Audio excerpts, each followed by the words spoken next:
Israel's entry into the land did involve warfare, and that is often very troubling for people today, Christian and non-Christian.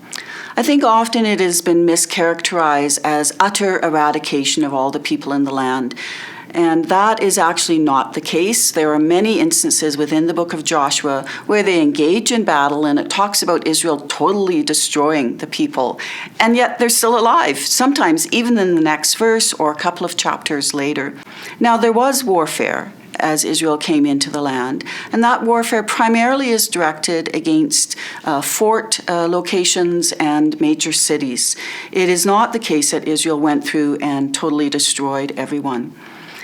As we read this book, we see that this is an action of war that is not only limited to the book of Joshua, but primarily limited to the book of Joshua. It is not the case that the whole Old Testament is engaging in this kind of warfare. And as we move through the Old Testament and into the New Testament, we see that there is a changing of how God is dealing with people as he reveals himself progressively, so that as we move into the New Testament, the warfare that we're engaged in now is spiritual warfare.